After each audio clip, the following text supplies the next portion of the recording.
Well,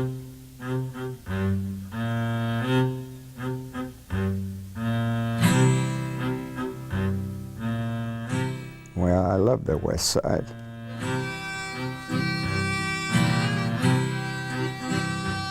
Everybody was from different ethnic backgrounds, but we all got along beautifully. Everybody was poor, but nobody knew it. We had plenty to eat. Good parents always said, go to school, go to school.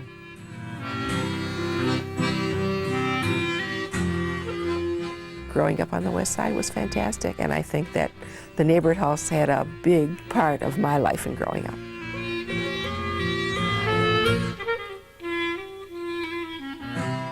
It was like my second home, the neighborhood house. I see a big home, friendly home. And I can visualize in my mind a big sign, welcome here, welcome.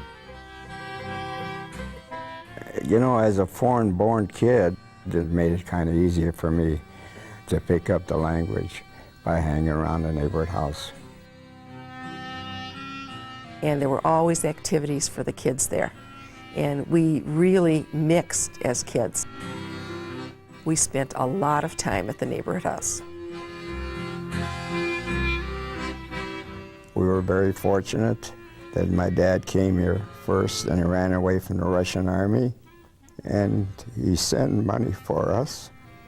And we all came over right after the First World War on a boat called the North Star.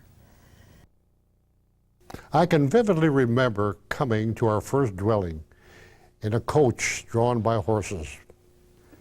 And where did my father take the family? To a blacksmith shop. Upstairs was an apartment. Well, I don't remember that condition, but my mother always tells me it was a terrible place. It smelled so bad, and there was roaches 2 inches long running along. And here there's 8 people coming in to live in this house. Well, we weathered the storm. It was a lot better than what was going on in Russia.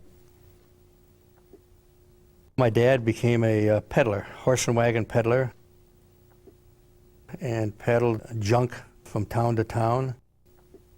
My mother, who at the time started to have some children, she took in sewing. And she sewed for neighbors, and eventually brought up 7 boys and 2 girls in a family of 9.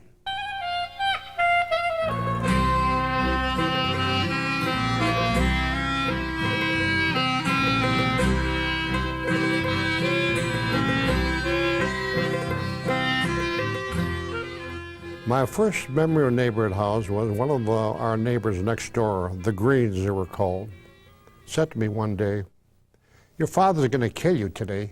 You were so mischievous when he hears what you have done today. Come on over to the neighborhood house with me. I'll introduce you there and you'll find a place to stay and go every day and stay out of trouble." We were there for sports activities, for arts and crafts, for putting on musicals. They had mothers' clubs for all of the different ethnic groups. And it was very, very interesting how Constance Curry got them all involved. When we were at the neighborhood house, we were all one. The experience of living on the West Side, we had a lot of fun. There were a lot of Jewish people, there were Lebanese people, there were Mexican people, there were some black people. We all got along. Probably one of my best friends is a Lebanese boy by the name of Johnny Nassif.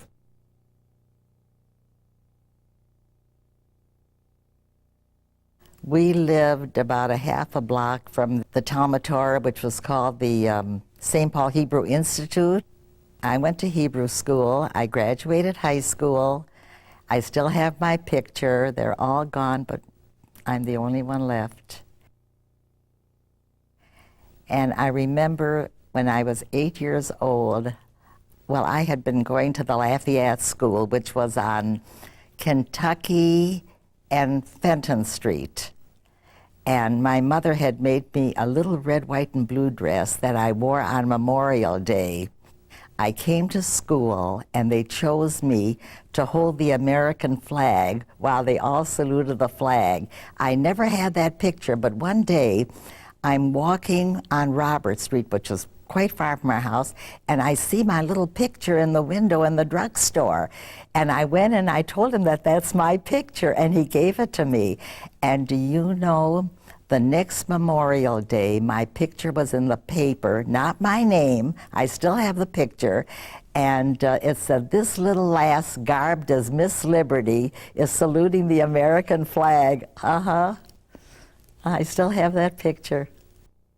I was the young Shabbos Goy. My brother William, he started first, and they had their clients.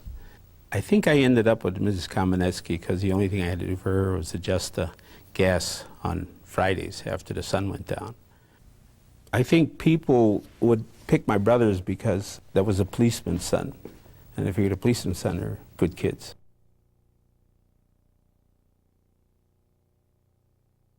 After school, we'd have to go to Hebrew school, and we'd all walk on the right side going down. And by that side, that was the side where the city dump was. And there was an old shack there that a lady they used to call her Maggie White. And Maggie White used to live in that shack, and everybody was afraid of Maggie White. You mentioned her name, and everybody ran. You ran past her house, past the city dump until you got to one of the houses, and then you'd start walking until you get to Hebrew school. On the way back, we'd walk on the opposite side of the street. We didn't have much grass on the west side. We would take a streetcar to Lake Phelan or Lake Como and pack picnic lunches and drag them on the streetcar going there. But our most wonderful summers were when we went to Campo Indigo, which was the neighborhood house camp. I learned how to row a boat and paddle a canoe and how to swim. It was great. And my camping days, I'll never forget at Campo Indigo.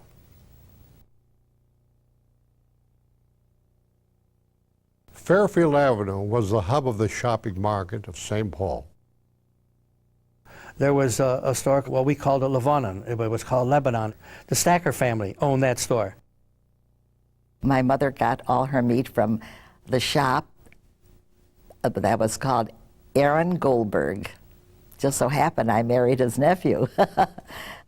You had the meat market smells, the fish market smells, the bakery smells, and of course every spring the water came up to State Street, and so we had the river smells.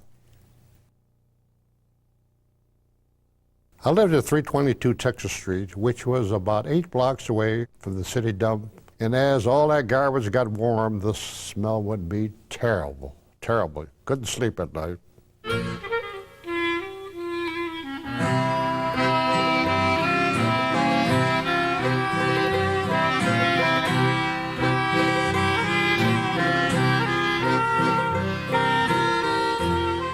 My mother wasn't a citizen of the United States, so she had to go to school to the neighborhood house, and she finally got her citizenship papers from the neighborhood house. When I was a junior in high school, I started coaching in a house league, they call it, with Yabi Hessler.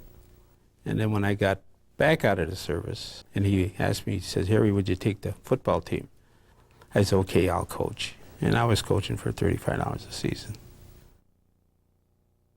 I belonged to this club called the Brandeis Club, named for Louis Dembitz Brandeis.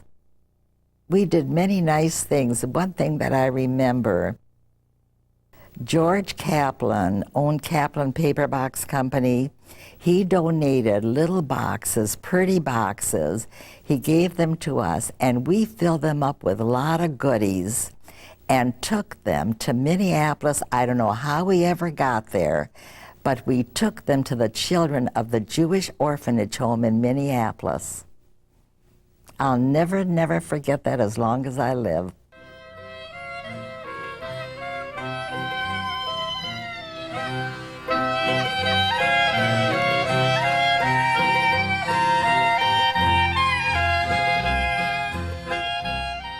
The west side and the neighborhood house taught me a lot of good things. It really brought me to character for being a foreign kid. And being lost in the community, it gave me a lot of love. And it was just great.